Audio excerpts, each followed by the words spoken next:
My eyes are somewhat sensitive to bright sunlight or to bright light, and so I generally have sunglasses on when I'm outside. But the lenses in my regular glasses are what they call transition lenses, and you may have heard of those. They're supposed to get dark and bright light, and then they lighten up again and get more clear in more normal light.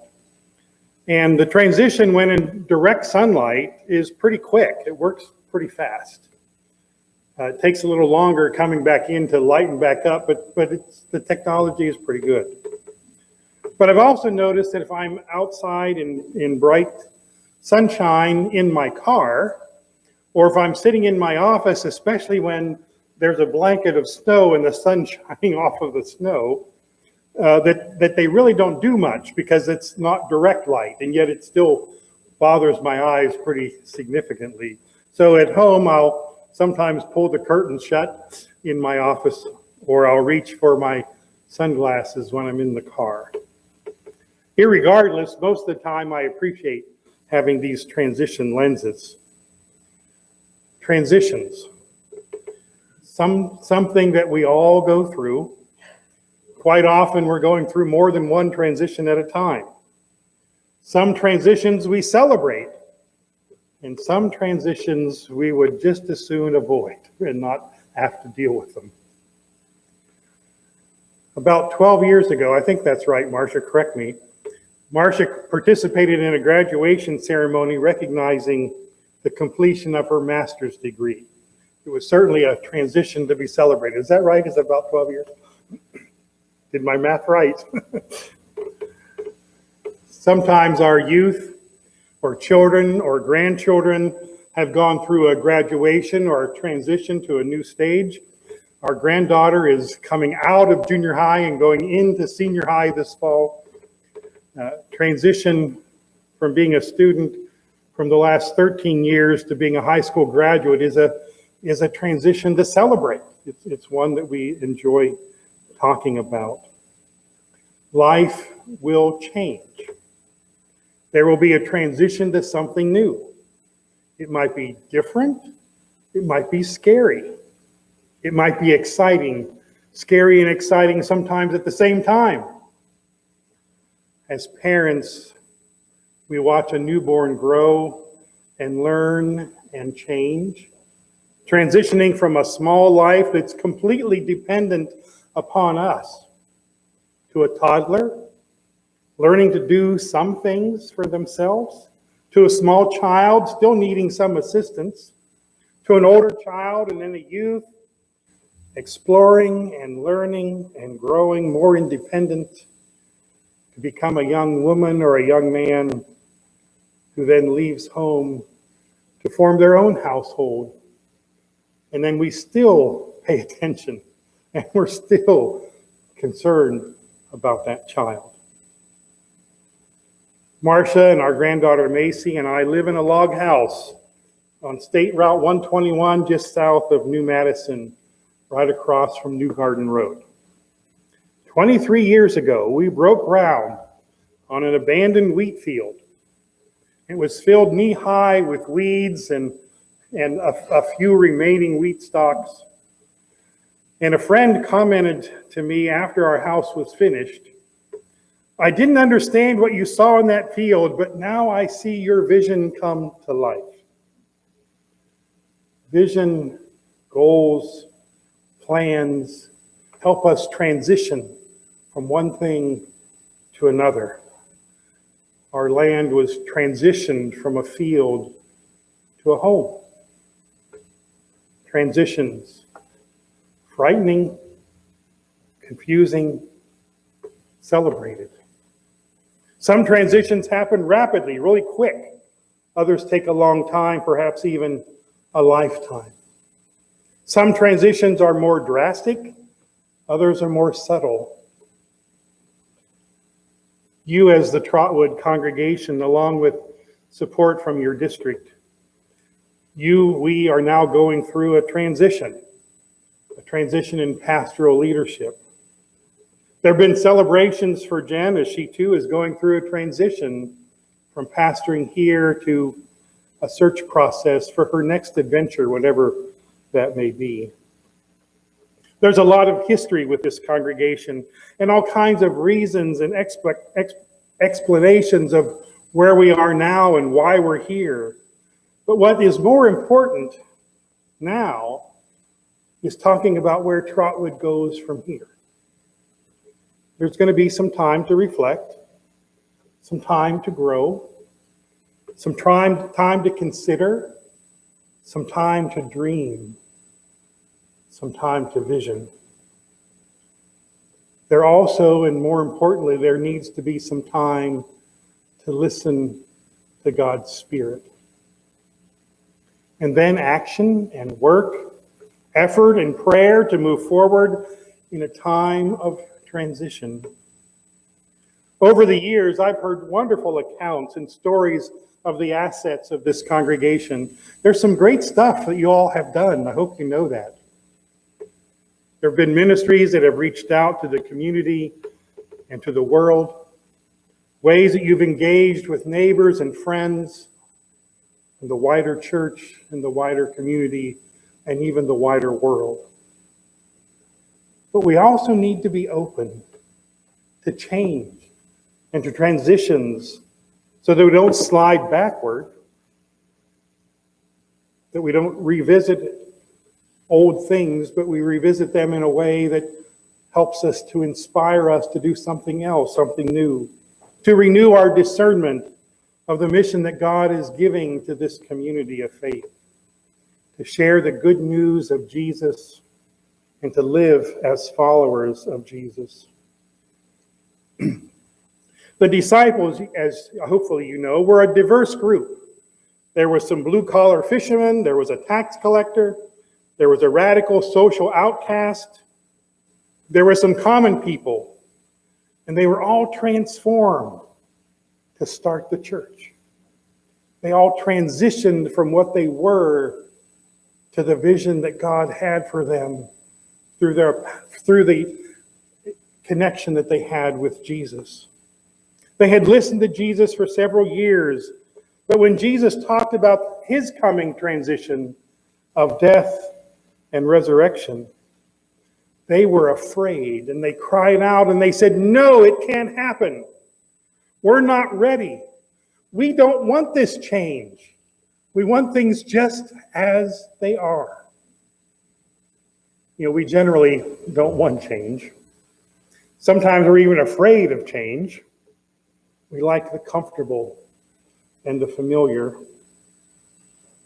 Sometimes I think we don't like what lies beyond because we don't know what it is. We don't know what tomorrow is going to be. We don't even know what this afternoon is going to be. We don't even know what the rest of what I'm going to say is yet. And yet, we might be curious. We might be ready for something new. We might be ready to see what God has for us. We might have mixed feelings. They always come along with transitions, as it did for the disciples. They had mixed feelings. They understood to an extent what Jesus was saying, but boy, they just didn't want to have it change. They enjoyed walking with him and seeing miracles that he was doing and having him talk with them. That's what they wanted. They wanted that to continue. So how do we get through transitions? Well, the text for the day gives us some answers. These are part of the last words that Jesus gave to the disciples before the crucifixion. Jesus is telling them that this is something new, something different. And it wasn't a list of requirements. It wasn't a set of beliefs that he offered to them. It wasn't some doctrine that he outlaid. It wasn't a 12-step program that he said, now follow these and you'll be okay.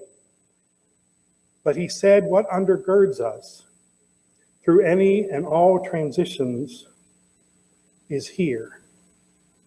And it's God's love. God's love for us most fully expressed in Jesus. And our love for each other is only made possible when the love of Jesus invades and fills our hearts and our souls, our minds and our spirits. Love is not an emotional reaction. It's not butterflies in the stomach, but love that is action. Love that is stronger than feeling. Love that is selfless. Love that is serving. Or in the words of the Apostle Paul, one of many persons' favorite scriptures, love is patient. Love is kind. Love is not envious or boastful or arrogant or rude. It does not insist on its own way. It's not irritable or resentful. It does not rejoice in wrongdoing, but rejoices in the truth. It bears all things, believes all things, hopes all things, endures all things. Love never ends. That kind of love that Paul was talking about, the kind of love that Jesus was talking about, is a commandment. It's love that makes our joy full and complete. It's love that sustains us in the midst of transitions, in the midst of change. It's love that nurtures us, love that informs our decision, love that guides us. Love that overcomes fear, love that celebrates life. As the Father has loved me, said Jesus, so I have loved you. Abide in my love. Jesus' own ideas of friendship was defined and shaped by God's love for him. Jesus is one who was loved by God, chosen, equipped, guided, embraced, and held all the way from the manger to the tomb and beyond.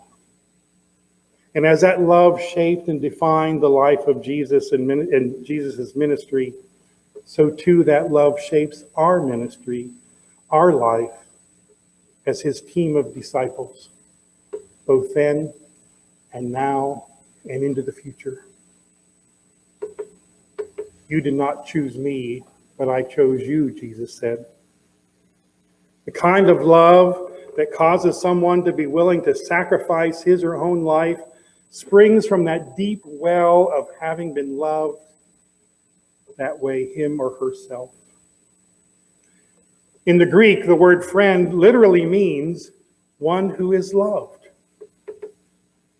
It's more than just a connection of shared common interests and goals, like on a sports team or on some positive regard we might have for a friend or a pal.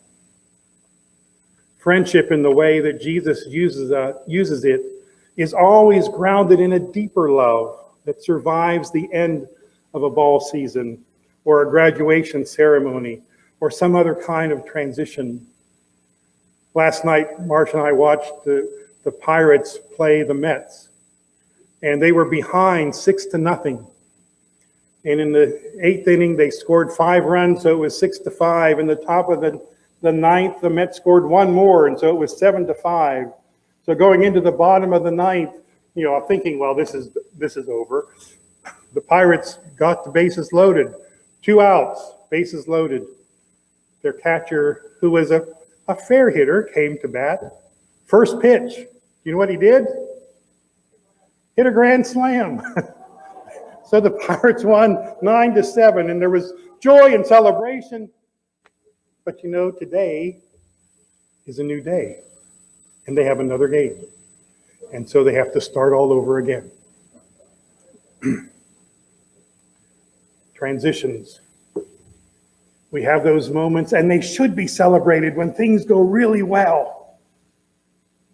But then it begins to fade because a new challenge comes. A new issue we have to face. Transitions. We are friends of Jesus when we do what Jesus commands. And the commandment is to love one another. The commandment is to love one another. It's not an option. It's not something we can think about. It's not something we can say, well, maybe I'll love if they behave. Or maybe I'll love if I really like them. Or maybe I'll love if they do what I want. No, Jesus said we are to love one another. It's a command.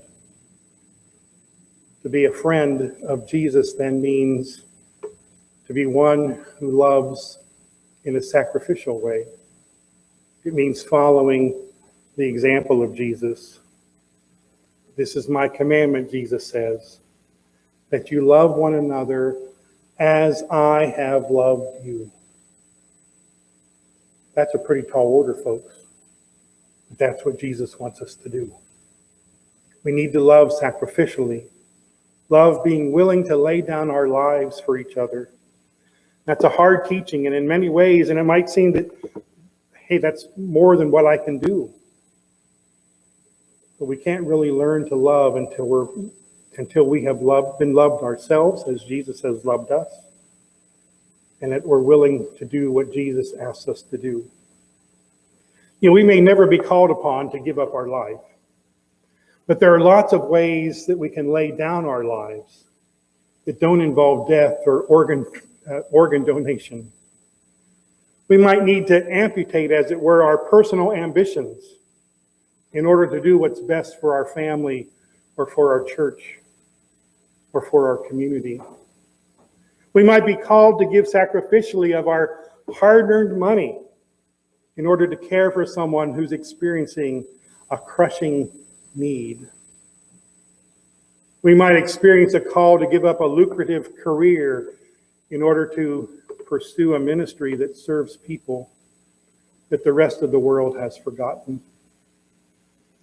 We may be called upon in some way we did not expect in the midst of a transition to continue to fulfill the ministry, the mission, and the vision for the church. Leadership team asked me to help find pulpit supply during these time of transition. Maybe I'll be calling one of you. Be ready to do something sacrificially. There are thousands of ways that we can lay down our lives on behalf of Jesus. But we're only able to do that if we have received his love for us. We can't earn it. We can only receive it and allow it to transform us, to transition us from what we were to what God is calling us to be.